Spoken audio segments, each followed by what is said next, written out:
cô gái vì chạy xuống đường nhặt 200 yên mà bị một chiếc ô tô đâm. Giây tiếp theo mở mắt ra cô đã biến thành một đứa trẻ sơ sinh. Nhưng điều khiến cô hạnh phúc chính là bố mẹ cô lúc này vẫn còn trẻ và khỏe mạnh. Nhưng cô không hiểu tại sao bản thân lại sống lại với ký ức của năm 33 tuổi. Cô nhíu mày, trầm ngâm suy nghĩ, cuối cùng cũng nhớ lại ký ức trước khi sống lại. Hóa ra sau khi cô chết, linh hồn cô đã tới một nơi mênh mông trống trải và được nhân viên làm việc ở đây thông báo, bởi vì kiếp trước cô tích đức không đủ, vậy nên kiếp sau cô chỉ có thể biến thành một loại thú ăn kiến khổng lồ. Điều này làm cô rất khó chấp nhận. Nhân viên làm việc ở đây nhìn cô có vẻ không vừa ý lắm, liền tốt bụng nói cô vẫn còn một lựa chọn khác, chính là sống lại quay về cuộc sống trước đây khi còn nhỏ, từ đó tự sửa chữa cuộc đời của chính mình. Chỉ cần tích thật nhiều đức là cô có thể có cơ hội lựa chọn cuộc đời mà bản thân mong muốn. Cuối cùng cô đã chọn sống lại mà không có chút do dự nào. Một luồng ánh sáng trắng tỏa ra, cô liền mang theo ký ức của kiếp trước, quay lại thời kỳ là một đứa trẻ sơ sinh, để kiếp sau có thể được đầu thai làm người. Asami thầm lập lời thề, dù thế nào đi nữa cô cũng phải tích thật nhiều đức. Nhưng bây giờ cô dường như không thể làm bất cứ điều gì cả. Chuyện duy nhất cô có thể làm chính là mau chóng trưởng thành. Có điều ở trong hình hài trẻ sơ sinh này thật sự là rất buồn chán. Mỗi ngày đều là uống sữa hoặc là được người khác làm trò hề cho xem. Niềm vui duy nhất là âm thanh truyền tới từ chiếc tivi. Thực ra để cô nói chuyện được ngay lập tức cũng được, nhưng như vậy chắc chắn sẽ làm bố mẹ sợ hãi. Đến lúc 5 tháng tuổi, cuối cùng cô cũng có thể nếm được vị cơm lâu ngày không được ăn. Lâu lắm không được thử mùi vị của cơm rồi. Lúc cô được 10 tháng tuổi, mới dám bắt đầu nói chuyện và đi lại. Chớp mắt một cái đã đến độ tuổi đi học mẫu giáo. Vì nét chữ của cô không giống với bạn học, nên làm cho giáo viên tưởng rằng mình đã đào tạo ra một thiên tài. Những đứa trẻ khác đều tranh diễn vai công chúa, chỉ có mình cô lựa chọn diễn vai phản diện. Nhưng để tích lũy được thật nhiều đức, thì một mình đi nhặt rác, hay là không đi hút mật hoa đỗ quyên cùng với bạn bè thì làm sao có thể đủ. Một ngày nọ, cô phát hiện ra một cơ hội, có thể tích được rất nhiều đức. Cô nhìn thấy bố của bạn cùng lớp Riner và cô giáo đứng rất gần với nhau. Kiếp trước cô không hề phát hiện ra, nhưng bây giờ dùng tư duy của người trưởng thành để nhìn, cô liền nhận ra mối quan hệ giữa hai người này có chút mờ ám. Nhớ lại kiếp trước, Riner đột nhiên chuyển trường là vì chuyện của bố và cô giáo bị phanh phui. Mẹ của Riner mới ly hôn rồi mang theo đứa con đi tái hôn, mà cô giáo cũng bị đuổi khỏi trường mầm non. Asami nghĩ rằng bây giờ chỉ cần ngăn cản bọn họ ở bên nhau, vậy thì tất cả những chuyện đó sẽ không bao giờ xảy ra nữa. Vậy nên mỗi lần nhìn thấy bọn họ nói chuyện, cô liền sẽ chạy ngay đến rồi ngắt lời họ. Lần nào cô cũng dùng cách này để ngăn cản. Nhưng một ngày nọ, người đàn ông đột nhiên thay đổi phương pháp. Ông ta trực tiếp đưa cho cô giáo một tờ giấy. Asami nghĩ rằng, nếu như trên tờ giấy đó ghi số điện thoại, vậy thì sự việc liền trở nên nghiêm trọng rồi.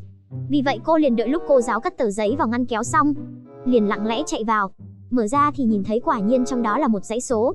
Nhưng nếu như cô cầm tờ giấy đi mất, thì lần sau người đàn ông nhất định lại viết một tờ giấy khác đưa cho cô giáo. Vậy nên Asami liền viết lên tờ giấy, nói là nhờ cô giáo quan tâm nhiều hơn. Như vậy thì cô giáo sẽ không nghi ngờ nữa. Nhưng bố của Riner thì phải giải quyết như thế nào đây? Vấn đề rất rõ ràng là bắt nguồn từ chính bản thân ông ta. Phải tìm cách để ngăn cản ông ta không đến gặp cô giáo nữa. Đột nhiên cô nhớ ra rằng thời điểm này vẫn chưa có điện thoại di động. Vậy thì dãy số này chắc là của máy nhắn tin mà kiếp trước em gái từng nhắc đến. Em gái cũng từng dạy cô cách nhắn tin bằng máy nhắn tin rồi. Nửa đêm, lúc bố mẹ đang ngủ say, cô đang chuẩn bị gửi tin nhắn cho người đàn ông. Nhưng suy đi nghĩ lại, như này không phải sẽ làm lộ số điện thoại của gia đình mình sao? Như này không được. Vậy nên cô liền lén chạy ra ngoài đi tìm điện thoại công cộng. Cô lại nhớ tới kiếp trước em gái từng nói với cô, nơi đó trước đây là một cái bốt điện thoại. Đợi đến khi cô tới được bốt điện thoại mới phát hiện ra phải cho tiền xu vào mới gọi được. Nhưng cô căn bản không biết tiền của nhà mình để ở đâu. Cô lại nhớ tới những gì em gái cô từng nói, bố toàn giấu tiền riêng ở trong giày. Thật không ngờ, em gái còn chưa được sinh ra đã giúp cho mình một việc lớn như vậy. Mình làm như này có bị trừ đức đi không nhỉ? Nhưng mình làm như này là vì Riner. Thêm bớt chắc vẫn là việc đúng đắn thôi. Cô lại quay trở lại bốt điện thoại. Lần này, cuối cùng cũng viết xong tin nhắn rồi gửi đi. Bây giờ cuối cùng cô cũng có thể ngủ yên giấc rồi. Ngày hôm sau lúc đến đón con gái, thái độ của người đàn ông không còn giống trước kia nữa. Thậm chí còn không dám nhìn cô giáo lâu. Đón con gái xong liền vội vàng rời đi. Có vẻ như kế hoạch đã thành công rồi. Sau đó, người đàn ông thực sự trở nên hiền lành hơn. Bạn cùng lớp Riner và cô giáo cũng không rời đi nữa. Hóa ra nội dung tin nhắn mà Asami gửi cho ông ta là: nếu như anh dám ngoại tình, tôi sẽ đi kể cho tất cả mọi người biết. Asami đang xem loài động vật ăn kiến to lớn trên tivi. Cái lưỡi sợ quá. Thức ăn chủ yếu còn là kiến nữa, ghê quá đi. Trong lòng Asami thầm lập lời thề, sau này cô nhất định sẽ tích thật nhiều đức. Kiến thức tiểu học hoàn toàn không có chút nào khó với cô. Bài tập đơn giản đến nỗi khiến cô không nhịn được muốn cười. 5 x 5 bằng 25. Cô còn biết rất rõ, hai người bọn họ lớn lên sẽ kết hôn với nhau, sau đó lại ly dị. Còn có những người bạn thân đã chơi cùng với cô từ khi còn nhỏ. Vẫn luôn là hai người họ, không có một chút thay đổi nào. Lúc cô có thể nhìn thấy cuốn sách ghi chép này của bạn học một lần nữa, làm cô cảm thấy rất hạnh phúc, vì kiếp trước cô đã làm mất nó rồi. Lần này nhất định phải bảo quản nó thật tốt. Chớp mắt đã đến độ tuổi học cấp 2. Vốn dĩ cô nghĩ rằng mình đã có bộ não của một người 33 tuổi rồi, thì sẽ không còn thời kỳ nổi loạn nữa. Nhưng cơ thể dường như lại không chịu sự kiểm soát, luôn cảm thấy khó chịu một cách khó hiểu. Nhớ lại kiếp trước, bản thân lúc ở độ tuổi dậy thì đã đối xử rất quá đáng với bố mẹ. Điều này làm cô buồn bã rất lâu. Tự mình nhớ lại cũng cảm thấy rất có lỗi rồi. Ở kiếp này nhất định phải kìm nén lại. Nhưng cơ thể lại không kìm được muốn tức giận. Chỉ cần nhìn ông ấy một cái thôi, bất cứ hành động gì của ông đều làm cô cảm thấy rất phiền. Mặc dù không nên có suy nghĩ như này nhưng thực sự rất khó để kìm nén lại. Con sao vậy? Sao cơ ạ? Muốn đi tiểu hả? Không có. Phiền quá. Tuy nhiên vẫn còn có một giáo viên, mà bất luận có phải là ở độ tuổi dậy thì hay không, đều làm cô cảm thấy rất phiền phức. Hôm đó, có 2 học sinh đang chuyển tờ giấy thì bị giáo viên phát hiện. Thầy giáo ở trước mặt cả lớp, phê bình 2 học sinh này một trận. Lúc này, tinh thần chính nghĩa trong lòng cô chợt dâng lên. Cô liền đứng lên và chỉ trích ông thầy. Không nên ở trước mặt tất cả các bạn trong lớp dạy dỗ bọn họ, còn lãng phí thời gian của mọi người nữa. Lời em nói rất có đạo lý. Tan học cả 3 người các em tới văn phòng của tôi một chuyến. Sớm biết thì đã không lo chuyện bao đồng rồi.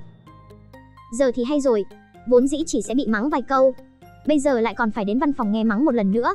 Thời kỳ dậy thì có rất nhiều chuyện phiền não, nhưng may mắn vẫn có 2 người bạn thân luôn bên cạnh mình, cô mới có thể tận hưởng thời gian tuổi dậy thì này một cách trọn vẹn nhất. Nhưng điều khiến cô tò mò nhất là về phương diện yêu đương, bây giờ cô căn bản không thể đối xử với những bạn nam trong lớp như người khác giới.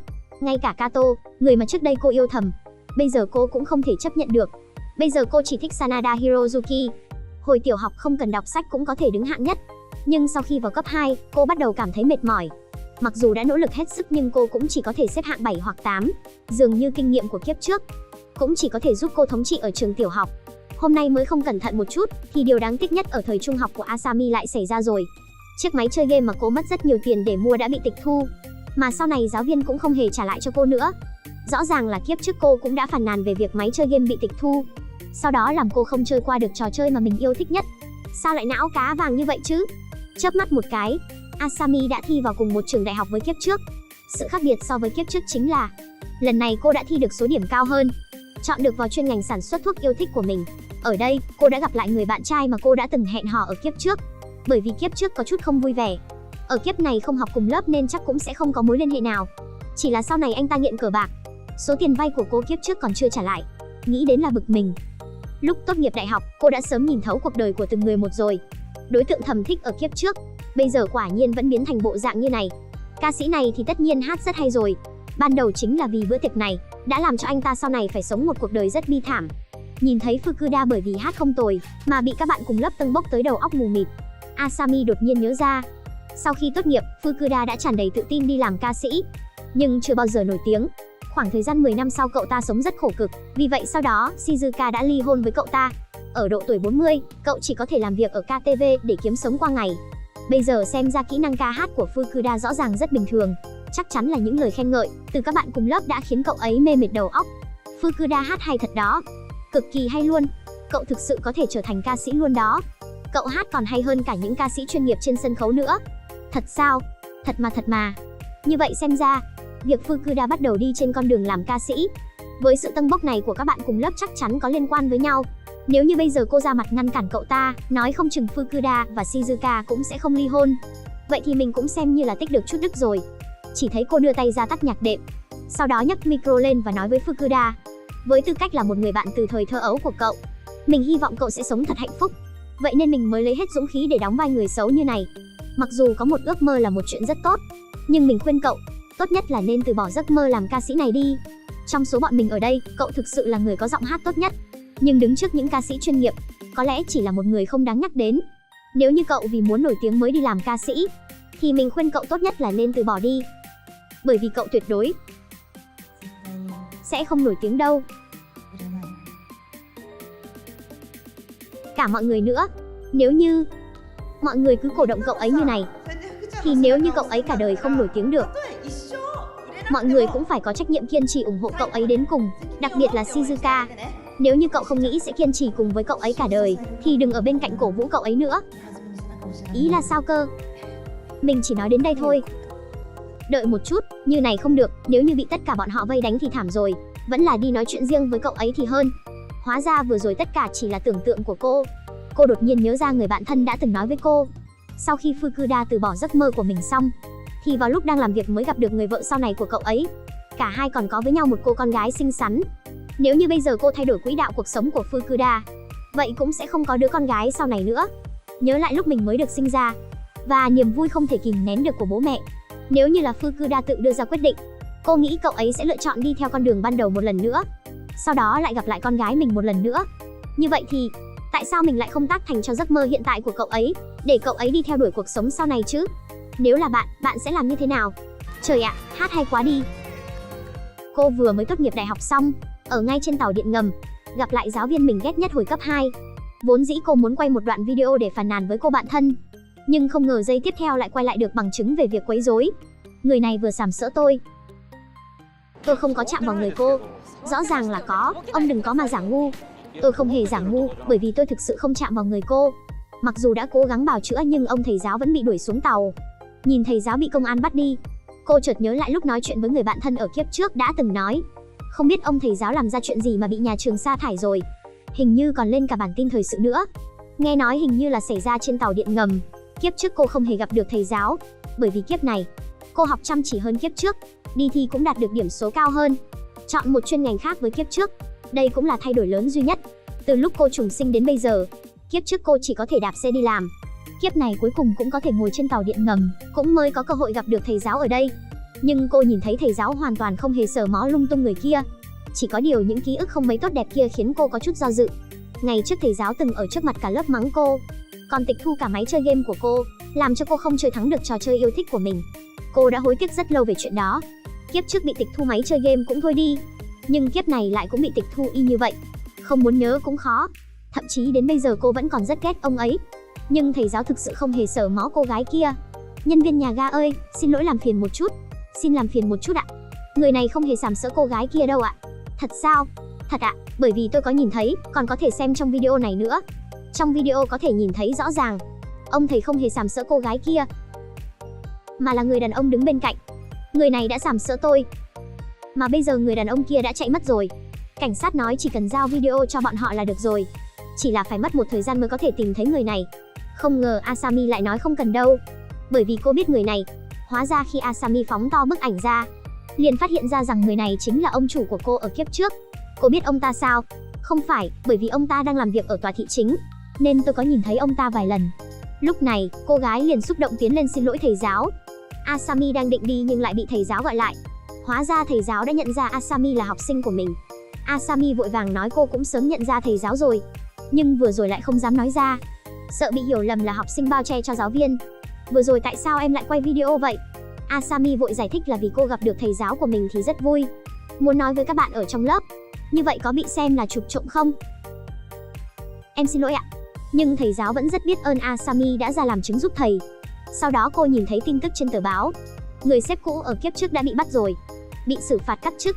Asami nhìn tờ báo cảm thấy có chút kỳ lạ, bởi vì ông ta từng rất quan tâm tới công ty của mình.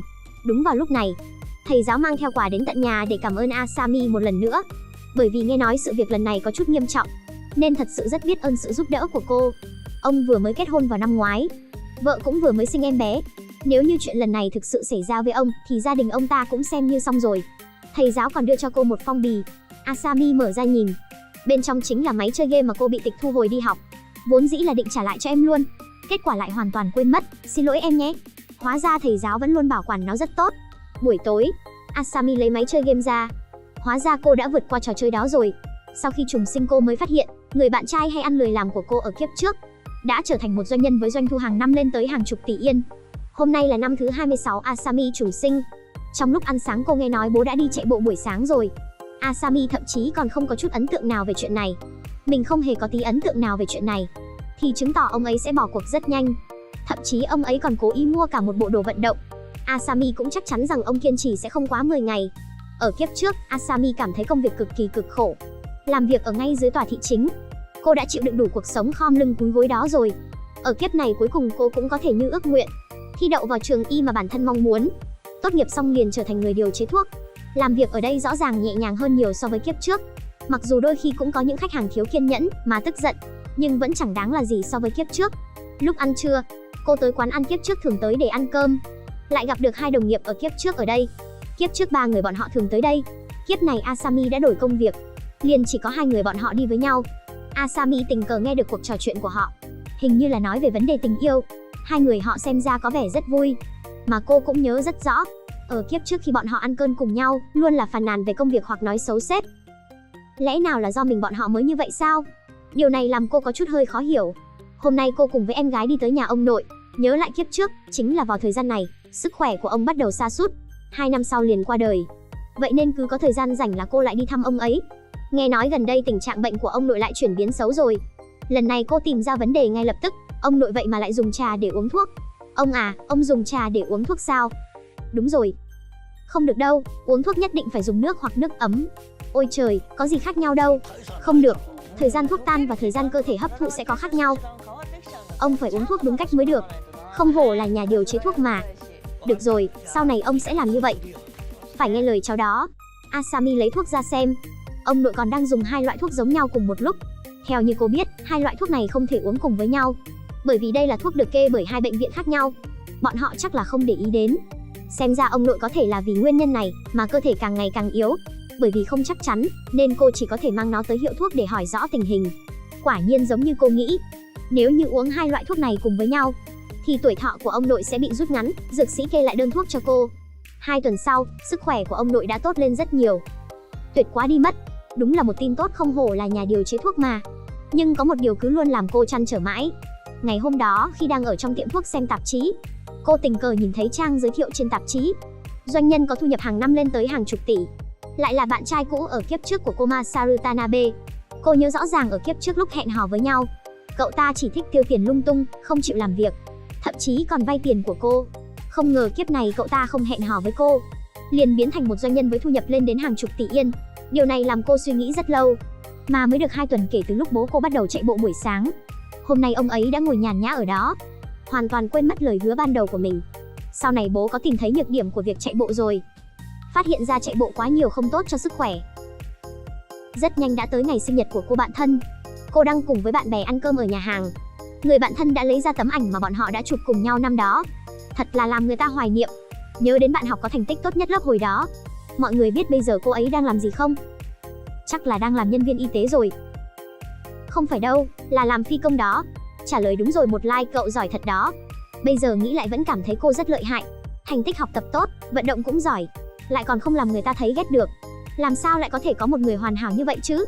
Phải nói, cô ấy chắc chắn là phải sống đến lần thứ 2 luôn rồi. Đúng đấy, có người còn từng đoán cô ấy du hành thời gian đó. Không sai, không sai. Không thì không thể nào xuất sắc như vậy được. Cho dù mình có sống lại lần thứ 2 cũng không làm được như vậy. Đúng lúc này, bọn họ gặp lại bạn học thời thơ ấu Riner.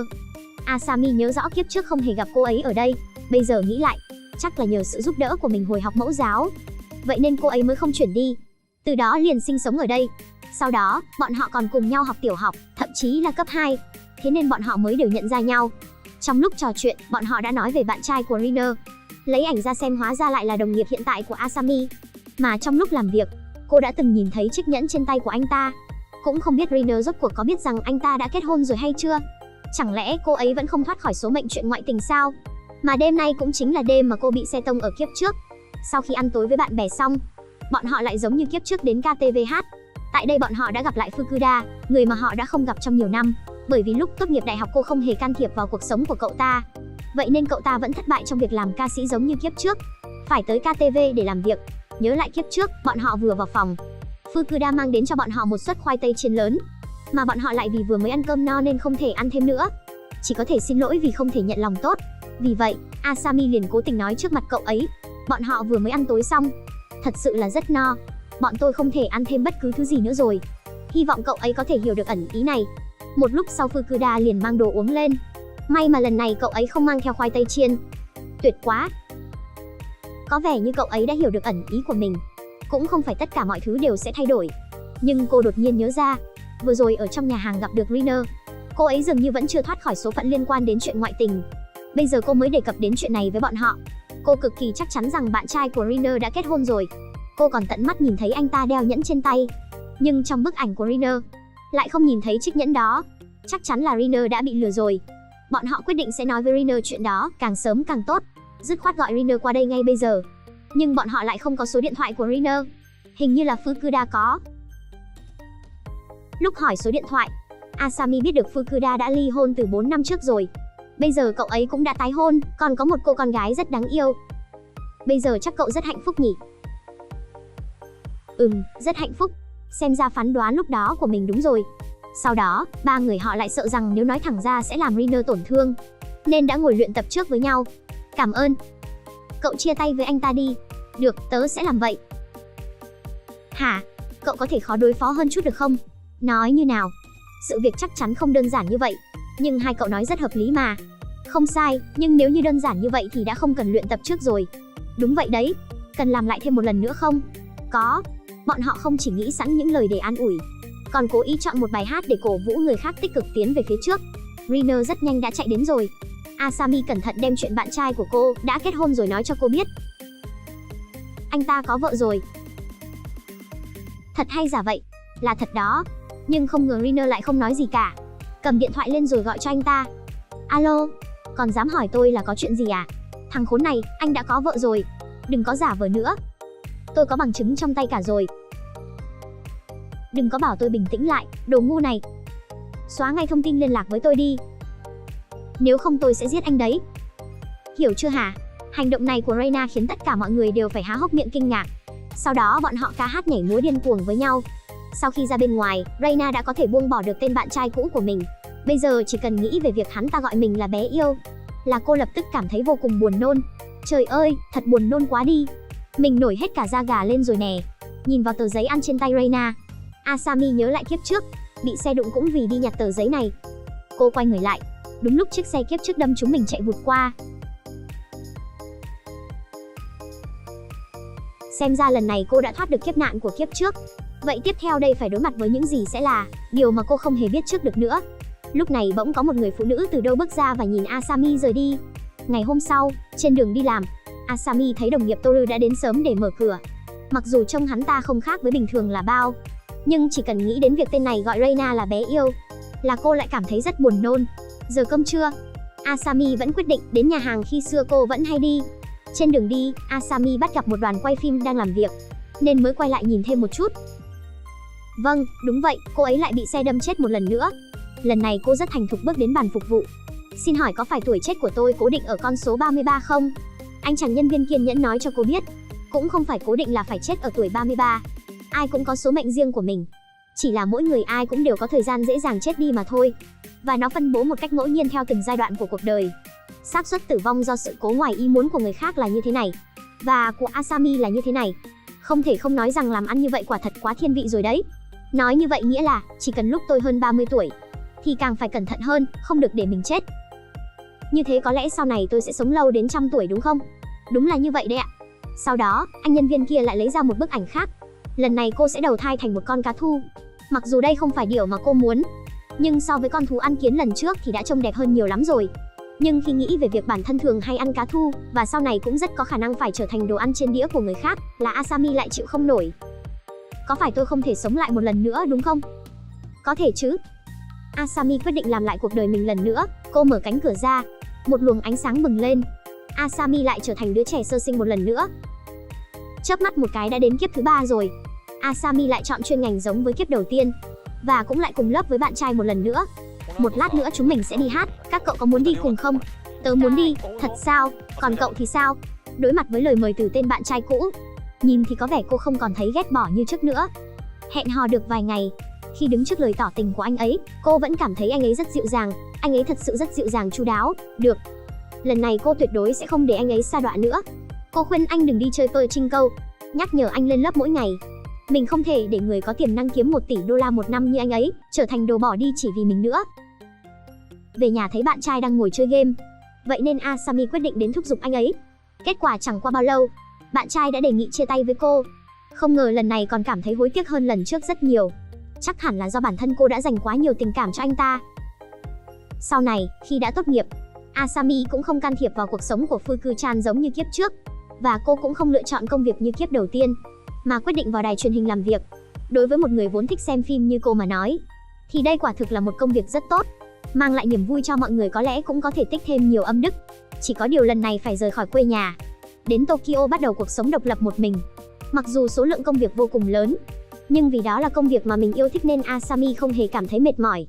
Vì những ký ức có được từ kiếp trước, nên từ trước khi quay phim, cô đã biết bộ phim nào sẽ trở nên nổi tiếng. Thậm chí còn có thể gặp được những minh tinh mà mình yêu thích. Vì cô biết rằng những gì mình bỏ ra đều sẽ được đền đáp. Nên mặc dù công việc rất mệt nhọc, nhưng cũng cảm thấy vô cùng vui vẻ, vô cùng hạnh phúc. Chẳng bao lâu nữa lại đến sinh nhật 52 tuổi của bố. Asami chợt nghĩ, kiếp trước, cũng chính vào hôm nay cô đã gặp được thầy giáo của mình ở tàu điện ngầm và đã giúp ông giải vây. Nếu như lần này cô không đứng ra giúp đỡ thầy ấy một lần nữa, thì thầy giáo đó nhất định sẽ phải chịu oan. Nhưng bây giờ cô lại đang quay phim ở Tokyo. Đợi đến khi tan làm rồi chạy đến đó thì đã không kịp nữa rồi. Nghĩ lại khi còn đi học, thầy ấy đáng ghét như thế nào. Thôi thì cứ để thầy tự sinh tự diệt đi. Dù sao thì ở kiếp đầu tiên cô cũng làm như vậy mà.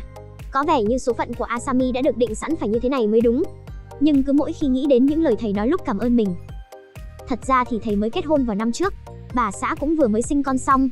Bây giờ cô không thể ngồi im khoanh tay đứng nhìn được nữa. Thế là cô vội vàng chạy ra xem lịch quay phim ngày hôm nay. Chỉ cần bọn họ có thể quay xong sớm hơn 2 tiếng, vậy thì cô sẽ có thời gian quay về giúp thầy giáo của mình rồi. Bởi vì đã sống lại 2 lần, hơn người khác tận 66 năm kinh nghiệm, nên Asami đã hoàn thành xuất sắc bộ phim sớm hơn dự kiến 3 tiếng đồng hồ. Thậm chí còn có thừa thời gian để đi mua sắm chút đồ nữa. Sau đó cô chạy đến ngăn người thầy đang đi đến trạm tàu điện ngầm kia của mình. Chỉ cần làm cho thầy ấy bỏ lỡ chuyến tàu đó là được rồi. Nhưng thầy giáo lại nói trong nhà có việc. Bất kể cô có nói thế nào, thầy cũng không chịu nhiều thêm vài lời với cô. Bất lực, Asami chỉ có thể đuổi theo vị giáo viên kia, lại đi lên chuyến tàu đó. Cô chỉ có thể ép buộc thầy ấy sang toa khác. Toa bên cạnh có vẻ trống hơn đó thầy, chúng ta qua đó đi. Xin phép ạ, ở đây hình như đông hơn mà. Vậy ạ. Thầy ổn, nhưng chỗ này chật quá. Thầy giáo liên tục nói chuyện với Asami, nhưng cô hoàn toàn không có tâm tư đâu mà nghe. Mãi cho đến khi nhìn thấy tên biến thái ở toa bên kia đã bị bắt đi, cô mới có thể yên tâm mà thở phào nhẹ nhõm một hơi. Mặc dù lần này thầy giáo không hề biết chuyện gì hết, nhưng cô vẫn rất vui vì đã cứu được thầy lần này. Sau đó Asami trở về nhà và đem quà tặng cho bố. Sao con lại về vậy? Chúc mừng sinh nhật bố. Ha ha ha, cảm ơn con. Vậy con quay lại Tokyo đây. Cô đã sống lại 2 lần rồi. Mặc dù điều kiện cuộc sống không tốt hơn trước kia là bao, nhưng chất lượng cuộc sống rõ ràng là tốt hơn 2 kiếp trước rất nhiều. Chỉ là lần này rời khỏi quê nhà, một thân một mình sinh sống ở Tokyo. Asami nhớ lại kiếp trước, cô từng phát hiện ra ông nội vì uống nhầm thuốc mà bệnh tình chuyển biến xấu đi. Lần này cô vẫn phải quay lại, ngăn không để ông nội uống 2 viên thuốc đó nữa. 2 loại thuốc này mà kết hợp với nhau sẽ vô cùng nguy hiểm. Ông đừng uống này, được không? Kiếp trước Asami là dược sĩ, nên mọi người ai cũng cảm thấy rất bình thường khi nghe cô nói những lời này. Nhưng lần này họ không hoàn toàn tin những gì cô nói. Asami chỉ có thể nói rằng đây là những kiến thức cô có được khi quay phim liên quan đến y dược. Khi cô đến hiệu thuốc để đổi thuốc, vì thấy tò mò nên đã mở cuốn tạp chí đó ra xem. Bạn trai cũ của cô lại trở thành một doanh nhân lớn. Tuy nhiên, thời điểm này doanh thu hàng năm chỉ là 900 triệu. Cô không ngờ rằng anh ấy mới chỉ hẹn hò mới cô có 2 tháng thôi, mà đã ít đi 1 tỷ so với kiếp trước rồi. Cứ coi như chưa thấy gì đi. Tiếp theo chính là về câu chuyện của cô bạn đồng nghiệp Reina. Kiếp này khi học mẫu giáo, Reina cũng vẫn xử lý chuyện của bố mình với giáo viên. Cho nên kiếp này chắc chắn cô cũng sẽ gặp lại tên khốn kia giống như kiếp trước. Vì để giảm bớt đi những tổn thương mà Reina phải chịu đựng, lần này Asami quyết định trực tiếp chấm dứt mối quan hệ của hai người bọn họ. Kiếp trước Reina đã từng nhắc đến, cô ấy và tên khốn kia gặp nhau vào 4 năm trước. Xem ra bây giờ đã là buổi tối 1 tuần trước ngày đó. Nhưng lần này cô lại không có quen biết gì với tên khốn đó. Nếu như nói thẳng với Reina rằng hắn là tên đàn ông đã có vợ, chắc chắn sẽ cảm thấy rất gượng. Rất nhanh đã đến ngày này. Asami xin nghỉ làm sớm, sau đó trở về nhà. Cô đi đến nhà hàng nơi mà Reina cùng tên cặn bã kia gặp nhau. Bởi vì không biết thời gian chính xác là lúc nào, nên cô chỉ có thể ở đây chờ đợi. Cơm nước ăn xong cả rồi mà vẫn chưa thấy người đâu cả. Cô đành phải gọi thêm nước uống, nếu không sẽ rất xấu hổ khi cứ ngồi lì mãi ở quán nhà người ta như vậy. Khó khăn lắm mới đợi được Reina đến. Asami giả vờ như hai người tình cờ gặp nhau ở chỗ này. Reina nói bất kể thế nào cũng phải mời cô một bữa cơm. Mặc dù tớ rất cảm kích lời mời của cậu, nhưng trước khi cậu đến đây, tớ đã ăn một phần cơm, một phần nho, còn có sundae sô-cô-la với salad rau bina rồi. Chỉ một lát sau, tên khốn kia đã đến. Asami vội vàng nói chuyện với Reina, không để cô ấy nhìn ra chỗ tên đàn ông đó. Không ngờ vẫn bị tên khốn ấy nhìn thấy. Nhân lúc đi thanh toán tiền, hai người bọn họ đã trao đổi phương thức liên lạc với nhau. Không được, không được, không được. Mình không kịp ngăn hai người họ lại rồi. Vậy tôi đi trước đây. Cái tên khốn chết tiệt này. Asami không còn cách nào khác ngoài việc thực hiện kế hoạch B. Sáng sớm ngày hôm sau, cô đi đến công ty tên khốn kia. Đúng lúc hắn cũng đang ở trên xe. Cô nói cô là bạn của Reina. Bây giờ có chút chuyện muốn thương lượng với hắn ta một chút. Xin hỏi anh với Reina có quan hệ gì vậy ạ? Chỉ là tôi và cô ấy từng làm việc chung với nhau, tại cửa hàng khi trước tôi làm việc thôi.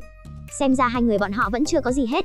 Vậy tiếp theo đây là phải làm thế nào mới có thể diệt sạch những suy nghĩ đen tối của tên khốn này ngay từ trong trứng nước. Tôi và Reina đã quen nhau từ thời học mẫu giáo rồi.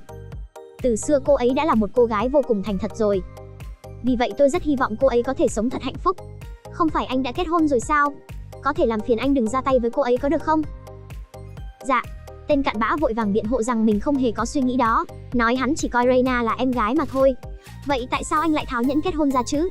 Bây giờ anh đã đeo nhẫn lên rồi, nhưng lúc cùng Reina trao đổi phương thức liên lạc ngày hôm qua, chắc là anh đã cố tình tháo nó ra có đúng không?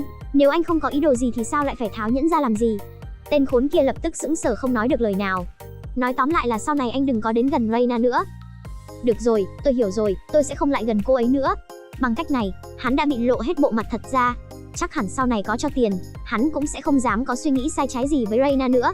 Từ kiếp trước đã quen biết anh rồi, anh nghĩ gì trong đầu chẳng lẽ tôi lại không biết à? Asami đang đứng bên đường nghịch điện thoại. Đúng lúc này một chiếc xe tải bị mất kiểm soát và lao về phía cô. Khi mở mắt ra lần nữa, cô lại thấy mình đã chết rồi. Cô giận dữ lao đến quầy phục vụ.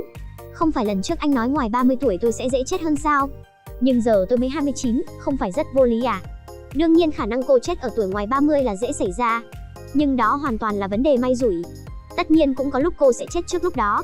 Mặc dù là như vậy, nhưng không dễ dàng gì, cô mới sản xuất ra được một bộ phim truyền hình. Nó đã sắp được công chiếu rồi mà, bản thân cô lại không thể xem được. Không thể cho tôi xem hết tập đầu tiên luôn à? Không được ạ.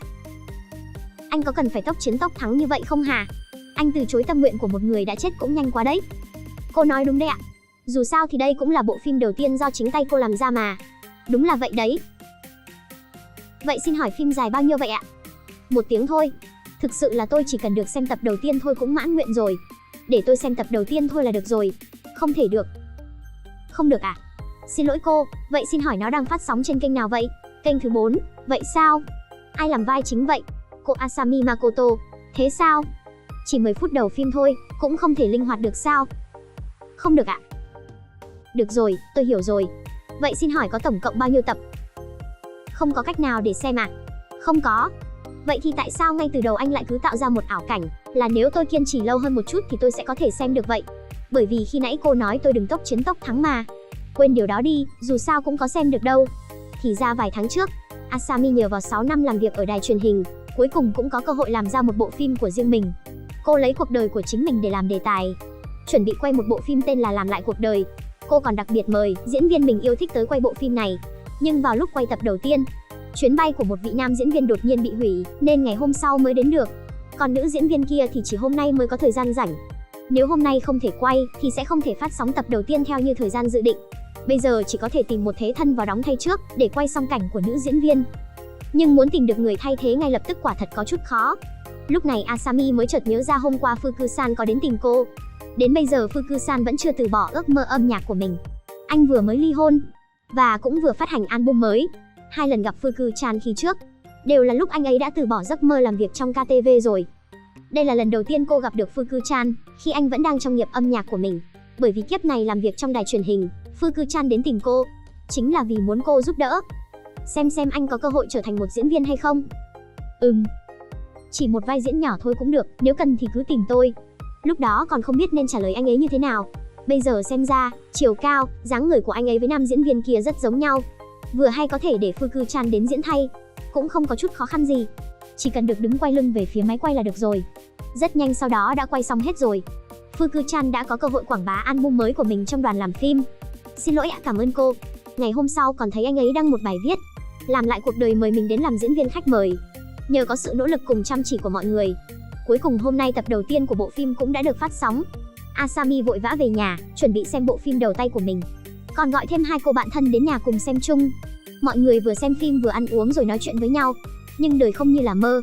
Chưa về đến nhà, Asami đã nhịn không được mà mở điện thoại ra xem quảng cáo về bộ phim của mình. Kết quả là giây tiếp theo, cô đã lại đến quầy phục vụ thân quen này một lần nữa. Lần này vị nhân viên phục vụ kia nói với Asami, kiếp sau cô sẽ tái sinh thành một con nhím biển. Kiếp này cô đã vất vả như vậy rồi, vậy mà chỉ có thể đầu thai thành nhím biển. phải đầu thai thành nhím biển thì thôi cũng bỏ qua đi. Đến cả mấy con nhím biển trong ảnh cũng trở thành nguyên liệu trên bàn ăn của người ta là sao? Cái này ai nhìn vào cũng chịu không có nổi. Ai mà chấp nhận được kiếp sau của mình sẽ trở thành đồ ăn của người khác chứ? Không còn nghi ngờ gì nữa. Lần này Asami cũng lựa chọn làm lại cuộc đời, sống lại một lần nữa. Mở mắt ra một lần nữa, cô đã lại trở thành một đứa trẻ sơ sinh. Dễ thương quá đi. Asami đã sống lại được 15 năm rồi. Kiếp này cô quyết định sẽ trở thành học sinh top 1 của trường. Từ tiểu học đã bắt đầu học tập chăm chỉ. Ngay cả khi những người khác đang chơi đùa với nhau, cô cũng ngồi học vô cùng chăm chú, không ngó ngàng gì đến người khác. Vì vậy, bây giờ đã lên cấp 2, Asami vẫn là số 1 toàn trường. Cuối cùng đã vượt qua học sinh top 1 trước kia, giành được vị trí đầu tiên. Cũng do đó mà hai người trở thành bạn thân. Còn bạn thân kiếp trước của Asami, bởi vì hồi tiểu học không có thời gian chơi với nhau, nên bây giờ cũng khó mà có thể kéo gần khoảng cách. Kiếp này, Asami đã trở thành hội trưởng của hội sinh viên. Cô đứng trên bục phát biểu, bên cạnh chính là người bạn thân phó hội trưởng hội sinh viên của cô. Sau khi tốt nghiệp, Asami được nhận vào một trường cấp 3 trọng điểm với số điểm xuất sắc. Lần nào đi thi cũng là hạng nhất. Một lần vô tình, cô nhìn thấy một vị giáo sư ở trên báo. Ông chính là người sẽ nhận được giải Nobel vào 4 năm sau. Cái này chắc cũng tích được rất nhiều âm đức đây. Bởi vì cô nhớ kiếp trước, khi đang quay làm lại cuộc đời, các đồng nghiệp đã đưa ra đề nghị. Chỉ dựa vào ngăn chặn việc ngoại tình hay đại loại vậy vẫn chưa được. Nên là người sẽ trở thành một nhân tài vô cùng ưu tú, giống như đoạt giải Nobel hay gì đó. Hoặc là người có thể cứu được càng nhiều người hơn, kiểu vậy. À, đúng vậy đấy. Có lẽ chỉ khi bản thân vươn tới một vị trí cao hơn, thì mới có thể cứu được nhiều người hơn nữa. Vì vậy, khi tốt nghiệp đại học, nhìn thấy hai người bạn thân cũ trong những kiếp trước của mình, Asami cảm thấy hơi mất mát. Nhưng người ta vẫn phải nhìn về phía trước. Sau đó, Asami lại bắt đầu cuộc sống độc lập trên Tokyo một lần nữa. Mặc dù ngôi nhà kiếp này cô ở bé hơn kiếp trước rất nhiều, nhưng cuộc sống một mình càng giúp cô có nhiều thời gian để tập trung vào việc học hơn. Chẳng mấy chốc cô đã nhận được giấy chứng nhận và được nhận vào viện nghiên cứu. Mong muốn trở thành một bác sĩ nghiên cứu, như vậy mới có thể cứu được nhiều mạng người hơn nữa. Nói không chừng như vậy kiếp sau sẽ được đầu thai thành người, chứ không phải trở thành thức ăn cho người ta như cá thu hay là nhím biển. Chúc mừng, cô sẽ được đầu thai thành người. Cảm ơn. Mặc dù làm như vậy có thể cứu được nhiều người hơn, nhưng cũng không được quên những chuyện trước đây cô đã từng làm. Cô vẫn phải giúp đỡ thầy giáo không bị oan. Lần này Asami chọn cách dễ dàng hơn. Cô lấy lý do Si-chan đang có tâm sự và nhờ thầy giáo giúp đỡ. Cách này đã thành công giữ chân thầy lại. Không ngờ thầy ấy lại nghiêm túc thuyết phục Haruka. Nếu có thể không ly hôn thì hãy cố hết sức đừng ly hôn. Nhưng nếu Shizuka thật sự từ bỏ ý định ly hôn, thì con gái của Fuku-chan sẽ không thể chào đời rồi. Mắt thấy chuyến tàu kia đã xuất phát, Asumi vội giục thầy giáo ra về. Vẫn còn nhiều thời gian, không sao đâu. Nếu cứ giữ thầy ở lại lâu như vậy, bọn em thực sự sẽ cảm thấy rất có lỗi đấy ạ, đúng không? Vấn đề của thầy giáo đã được giải quyết xong xuôi. Tiếp theo chính là chuyện của ông nội. Trong kiếp này, bởi vì thành tích Asami luôn rất ưu tú, khiến cho tiêu chuẩn của em gái cô bắt buộc cũng phải nâng cao hơn. Có một người chị gái giỏi giang như vậy, ngay cả khi em gái cô có đạt được top 5 xuất sắc, cũng không hề được khen ngợi lấy một câu. Điều này làm cô bé rất buồn phiền. Lần này vì Asami tốt nghiệp trường y mà ra, nên rất dễ dàng đạt được lòng tin của mọi người trong gia đình. Cô cũng không đọc cuốn tạp chí làm cô phiền não của kiếp trước nữa, bởi vì lần này đã biết khi nào Reina sẽ đến, nên Asami không cần phải đợi lâu như kiếp trước. Nhưng vẫn vô tình để Reina với tên cặn bã kia trao đổi thông tin liên lạc. Vậy nên cô chỉ có thể giải quyết bằng cách của kiếp trước. Người đã kết hôn, có vợ, rồi mà lại tháo nhẫn ra rồi đi trao đổi thông tin liên lạc với cô gái khác. Anh có muốn tôi nói cho vợ anh biết không? Được rồi, tôi sẽ không liên lạc với cô ấy nữa. Như vậy là được rồi đúng không? Như vậy là được rồi.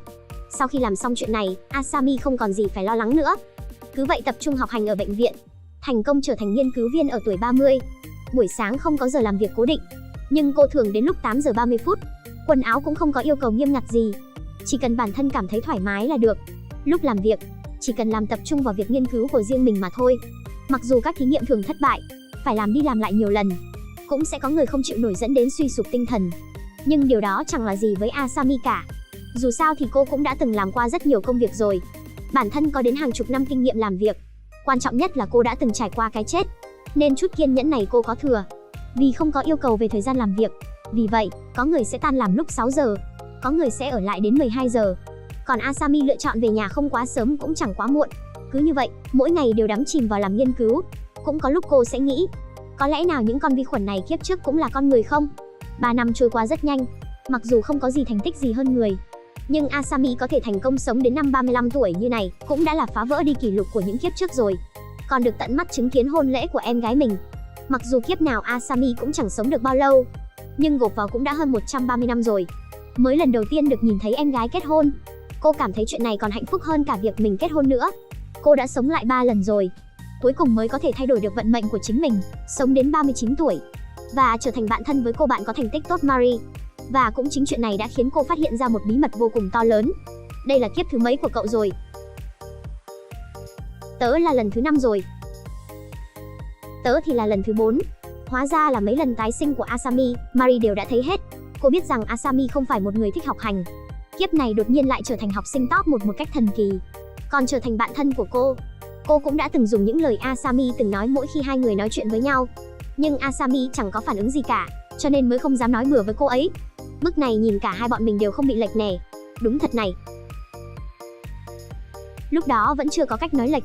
Bây giờ đã qua bao nhiêu năm rồi, khó khăn lắm mới biết được sự thật. Giờ Asami mới nhớ đến chuyện này. Trong ký ức của Asami, Marie luôn là một học sinh rất giỏi. Nhưng điều mà cô không biết là kiếp đầu tiên, thành tích học tập của Marie cũng rất kém. Lúc đó Marie cùng với Asami, Natsuki và Miho, 4 người họ là bạn thân của nhau. Từ hồi tiểu học đã bắt đầu dính lấy nhau như hình với bóng. Cùng nhau xem các bộ phim truyền hình, cùng nhau nói chuyện và cùng nhau đăng bài lên trang cá nhân. Mình sẽ giữ gìn nó mãi mãi. Mình cũng vậy, mình cũng sẽ giữ nó. Bởi vì không thi vào cùng một trường cấp 3 và bị ảnh hưởng bởi các bạn cùng lớp trong trường, dẫn đến tính cách của Marie cũng thay đổi. Cuối cùng, chỉ có thể thi đỗ một trường cao đẳng. Mặc dù không học cùng trường, nhưng họ vẫn đi chơi với nhau thường xuyên. Nghĩ lại ngày hôm ấy, có lẽ đó là ngày hạnh phúc nhất của tôi. Tốt nghiệp đại học, lúc bọn họ đi KTVH, thì Mira bị cuốn hút bởi Shunsuke. Hai người họ cũng trao đổi phương thức liên lạc. Đây rồi, thêm rồi đó, ok. Sau đó, cả hai bắt đầu hẹn hò. Dù cuộc sống lúc đó có khó khăn thế nào, cô ấy cũng luôn ủng hộ Shunsuke ca hát. Cho đến ngày hôm đó, 3 người bạn hẹn cô ấy đến KTV, nói với cô ấy Shunsuke đã ngoại tình. Đối tượng vậy mà là Shizuka.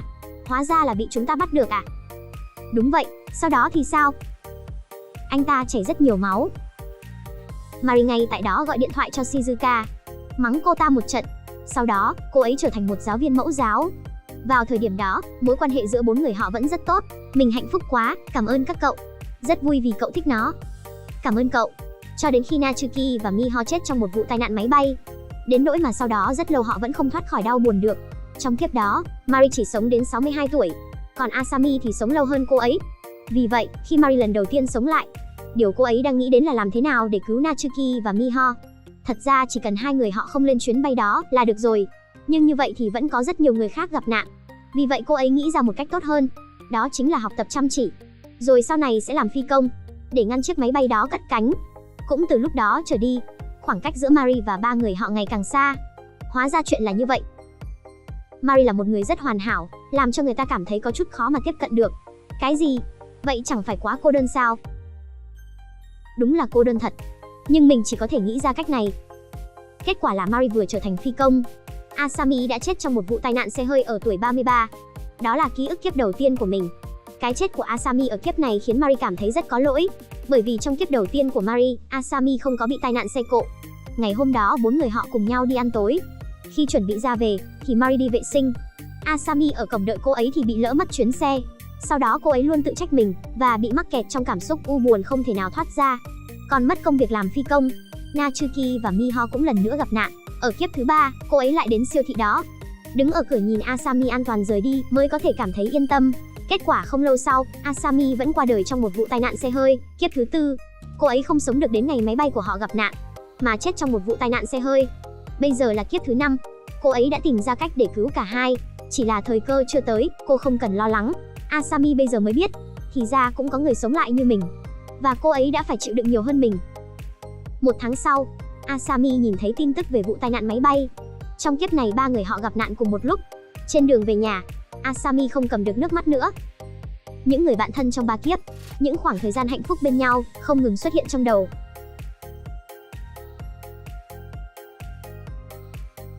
Marie không muốn để cô ấy lo lắng, nên đã không cho cô ấy biết chính xác thời gian gặp nạn. Hay là hôm nào chúng ta thử mời hai người họ hát nhé. Vậy đợi ngày mình thành công, bay về rồi hẹn nhé. Chẳng phải năm sau chuyến bay đó mới cất cánh sao? Hẹn trước đi. Cũng đúng, lúc trước đều là Asami rời đi trước, nên cô chưa bao giờ cảm nhận được cảm giác xa cách này, hóa ra lại buồn như vậy. Người này cũng thật xui xẻo, đang đi bộ trên đường, bất ngờ bị một thanh thép từ trên cao rơi xuống đè chết. Khi cô ấy mở mắt lần nữa, cô lại đến nơi vắng vẻ này. Kiếp này cô không còn hối tiếc gì nữa. Bình tĩnh đi đến bàn dịch vụ. Nhân viên nói với cô ấy, chỉ cần đi ra từ cánh cửa bên cạnh là có thể tái sinh, kiếp sau sẽ đầu thai làm người. Cùng một cuộc đời nhưng cô ấy đã sống 4 lần rồi. Cuối cùng không muốn tiếp diễn nữa. Cô ấy muốn tái sinh thành thú ăn kiến hoặc nhím biển. Mong ước bao năm cuối cùng cũng thành hiện thực. Nhưng khi bước đến cửa, cô ấy lại ngập ngừng. Chỉ cần cô ấy bước qua khỏi cánh cửa này, cô ấy sẽ quên đi quá khứ và bắt đầu một cuộc sống mới. Nhưng đây thực sự là những gì cô ấy muốn sao? Cô ấy lại quay lại bàn dịch vụ. Xin lỗi, vâng, tôi có thể sống lại lần nữa không? Để tôi xem, được. Tôi muốn sống lại lần nữa, được. Đây sẽ là cơ hội cuối cùng của cô sống lại. Cứ như thế, cô ấy bắt đầu vòng đời thứ 5 của mình. Kiếp này không phải là vì để đầu thai làm người, không phải vì đức hạnh, không phải vì kiếp sau, mà vì một cuộc sống tốt đẹp hơn. Dùng cả tâm hồn lẫn thân thể để cảm nhận cay đắng ngọt bùi của cuộc sống. Lần này, khi nhìn thấy những đứa trẻ khác hút nhụy hoa đỗ quyên, cô ấy tiến lên phía trước và ngăn cản.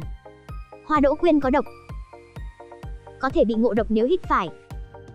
Các bạn tốt nhất không nên hút. Lần này không phải để tích đức, mà chỉ là thể hiện lòng tốt của mình. Thấy bạn cùng lớp không thích chơi đùa, cô ấy cũng sẽ tiến tới để thuyết phục. Cậu năm nay 4 tuổi rồi nhỉ? Đã đến lúc học cách nhẫn nại rồi. Cậu chia sẻ những đồ chơi này cho bạn khác. Đó cũng là bước đầu tiên trong sự trưởng thành. Cậu thử đi.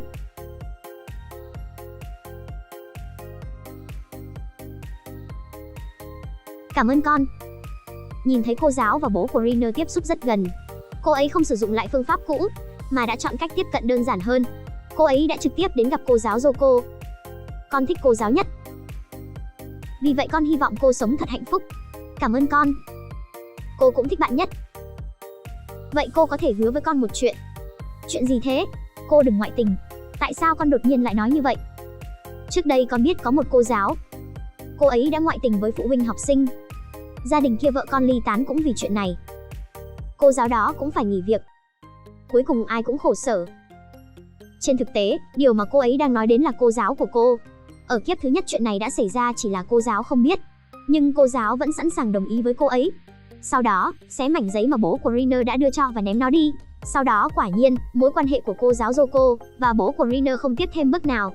Gia đình Riner cũng không dọn đi. Cô ấy cũng bắt đầu nhắc nhở Riner. Ông Toru đã kết hôn, đừng trao đổi thông tin liên lạc với anh ta. Tuy nhiên, Riner vẫn đang học mẫu giáo. Không biết cô ấy đang nói về cái gì. Nhưng trong miệng không ngừng lẩm bẩm thần chú hạnh phúc mà Asami đã dạy cho cô ấy. Ông Toru đã kết hôn. Ông Toru đã kết hôn. Cô gái này đã sống lại 7 năm. Kiếp này cô quyết định sống cho riêng mình. Khi mới bắt đầu học tiểu học, cô ấy đã gặp được người bạn thân cũng đem theo ký ức sống lại. Hai người họ ra ám hiệu cho nhau. Đây là kiếp thứ 5 của Asami. Kiếp thứ 6 của Mari. Mari sống lại 5 lần. Đều là vì cứu hai bạn thân gặp nạn trên máy bay. Kiếp này, hai người họ đều có cùng một mục tiêu. Kiếp trước bởi vì Mari chỉ là cơ phó. Ngay cả khi đã hết sức ngăn cản, cô ấy vẫn không thể khiến cơ trưởng thay đổi đường bay. Kiếp này, chỉ khi họ thành công trở thành cơ trưởng và cơ phó, mới có thể ngăn máy bay đó rơi. Nhưng mà, làm phi công không phải là công việc bạn muốn làm là có thể làm. Từ phi công trở thành cơ trưởng, cũng phải mất 15 năm. Theo 4 lần trải nghiệm làm phi công của Mari, nếu họ định cứu chiếc máy bay đó, thì 29 tuổi đã phải làm phi công, 35 tuổi mới có kinh nghiệm bay phong phú. Khi đó mọi người sẽ lắng nghe lời khuyên của họ. Mình hiểu rồi. Vì vậy, dưới sự hướng dẫn của Mari, họ đã học về máy bay từ khi học tiểu học, cùng nhau tập thể dục trong giờ giải lao. Chỉ khi có một cơ thể khỏe mạnh mới có thể ít ốm hơn. Phi công có yêu cầu rất khắt khe về sức khỏe thể chất. Cứ như thế bọn họ không ngừng học tập và tập luyện. Kiếp này, họ đã bỏ lỡ cơ hội làm bạn tốt với những người bạn thân của mình. Ngay cả khi hai người học cố gắng để làm thân, nhưng nó vẫn làm bọn họ cảm thấy có khoảng cách, không thể cùng bọn họ nói chuyện. Chỉ có thể nhìn khoảng cách giữa họ và mình ngày càng xa. Dù sao thì cứu mạng họ mới là điều quan trọng nhất. Rất nhanh đã đến trung học. Thành tích của họ hàng năm vẫn chiếm vị trí nhất và nhì trong lớp. Sau khi tốt nghiệp đại học, bọn họ đã cùng nhau tham gia một buổi tiệc. Bởi vì đây sẽ là lần cuối cùng bọn họ tham gia lễ trưởng thành. Đây là cơ hội cuối cùng hai người họ sống lại. Họ quyết định phải sống hết mình. Ước gì trái tim có thể nhuộm thành tuyết trắng. Sau khi tốt nghiệp, Asami theo những kinh nghiệm mà Mari dạy mà đi thi. Bởi vì bắt đầu từ tiểu học, cô ấy đã sử dụng máy giả lập do Mari làm ra để luyện tập, cho nên khi đi thi cũng không cảm thấy khó. Cứ như thế cả hai đều thành công vào trường hàng không. Khi vào học phải học những kiến thức mà ngay từ tiểu học Mari đã dạy cho cô ấy. Giờ này cô ấy cũng chỉ là ôn lại những kiến thức ấy. Không lâu sau đó, cuối cùng Asami cũng có chuyến bay đầu tiên trong đời. Mặc dù đã thực hành nhiều lần ở nhà, nhưng vẫn còn một chút căng thẳng. May mắn thay nó cũng đã qua. 2 năm sau, họ tốt nghiệp bằng xuất sắc ở trường hàng không, trở thành phi công. Tất nhiên, cũng có những nhiệm vụ mà cô ấy phải làm trong mỗi cuộc đời. Ở ga tàu điện ngầm ngăn cản cô giáo, để cô ấy không lên chuyến tàu mà khiến cô ấy gặp tai nạn. Cũng không để Rainer phải ly hôn. Nếu như muốn rời đi thì phải làm từ sớm, phải không? Đúng vậy, mình cũng cảm thấy như vậy. Sau đó là vấn đề ông ngoại uống thuốc. Cô ấy đã quay về nhà và nhắc nhở ông ấy uống thuốc. Sau đó là thay đổi thuốc cho ông. Tiếp theo là Rainer. Lần này hai người cùng nhau đến nhà hàng. Asami phụ trách theo dõi Rainer. Mari sẽ ngăn cản Toru. Anh đang đợi Rainer à? Không, tôi muốn lấy nước uống. Anh đã tháo nhẫn cưới xuống rồi à? Vẫn còn dấu nhẫn trên ngón tay này, phải không? Làm phiền anh đừng xin Reina phương thức liên lạc. Bởi vì cô ấy là người rất tốt của tôi. Được, hai người họ hỏi cô ấy về câu thần chú đã được dạy từ nhỏ, thì cô ấy không nhớ chút nào. Nhưng bây giờ tất cả mọi thứ đã được giải quyết. Chỉ còn lại chuyện của hai người bạn thân. Họ thành công trở thành cơ trưởng ở tuổi 29. Để chắc chắn rằng họ có thể lái chiếc máy bay đó, họ vẫn không ngừng cần tích lũy kinh nghiệm bay. Và tất nhiên là xây dựng mối quan hệ tốt với người lên lịch bay. Chuyến bay 801 ngày mai, cô có thể thay thế cơ trưởng Shibata không? Ngày mai? Thành thật mà nói tôi muốn nghỉ một ngày vào ngày mai. Nhưng mà... Được chứ? Thật sao? Cô đã giúp tôi một chuyện lớn đó. Ở tuổi 39, cô ấy một lần nữa chứng kiến đám cưới của em gái mình. Vẫn còn 1 tháng nữa cho đến khi chuyến bay đó cất cánh. Họ đến quán này uống trà như kiếp trước. Ở kiếp trước họ đã gặp Natsuki và Miho ở đây. Ở kiếp này, họ quyết định mời hai người họ ngồi xuống và nói chuyện. Không biết liệu bọn họ có đồng ý không? Hai cậu có muốn uống trà với chúng tớ không? Có thể sao? Đương nhiên rồi. Nhưng mà nếu hai cậu thực sự muốn, không cần phải miễn cưỡng đâu. Thật sự không cần miễn cưỡng đâu. Vậy bọn mình có thể ngồi cạnh hai cậu được không? Vậy bọn mình không khách khí nữa nhé.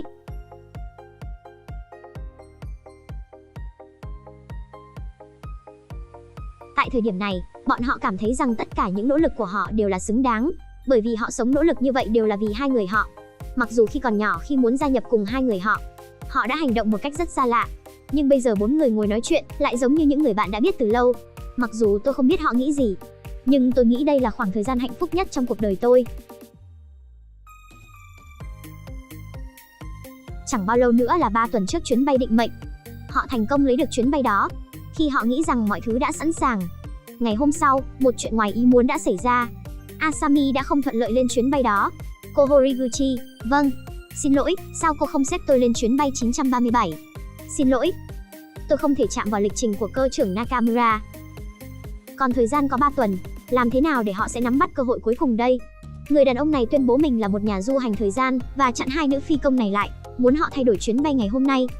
Bởi vì anh ấy đã nhìn thấy, chuyến bay ngày hôm nay sẽ gặp nạn. Không ai trong số 180 hành khách trên máy bay sống sót.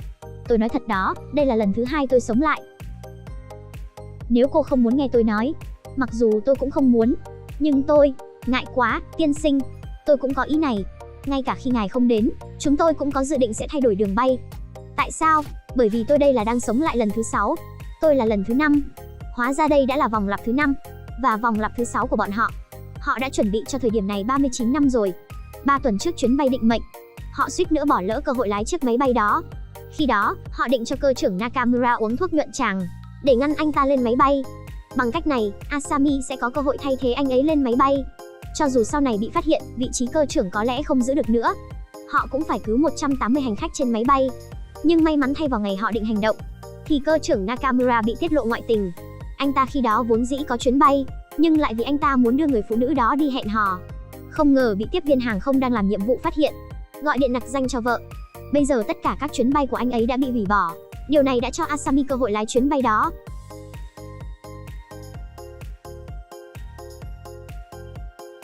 Cứ như thế, họ đã thuận lợi lên máy bay. Khi mọi thứ đã sẵn sàng, họ đề xuất với trung tâm điều khiển để thay đổi đường bay. Trung tâm kiểm soát Fukuoka, ZE937. Do mây che phủ quá dày nên phải đổi hướng đi 260 độ. ZE937 được phép thay đổi hành trình.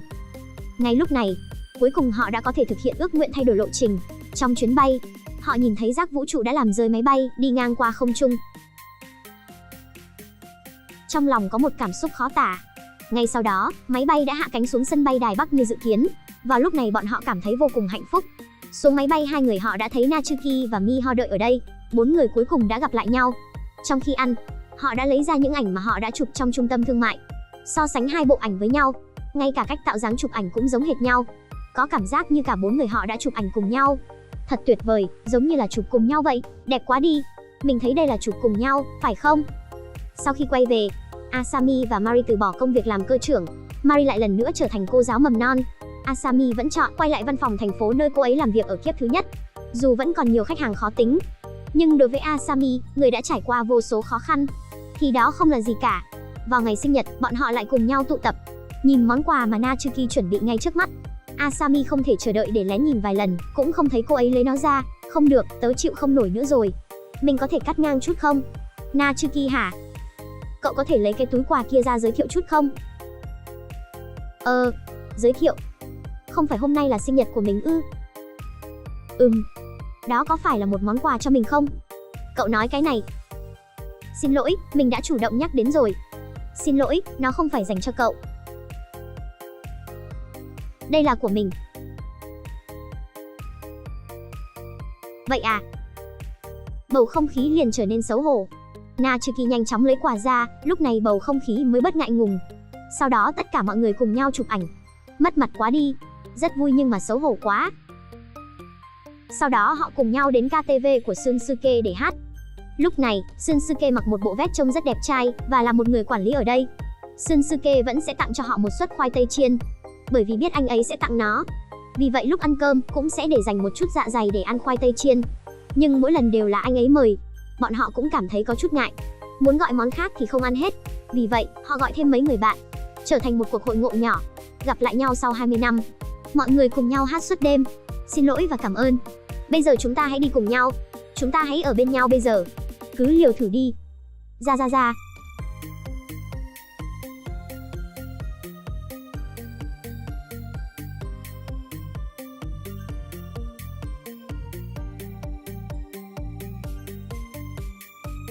Câu chuyện đến đây là kết thúc rồi.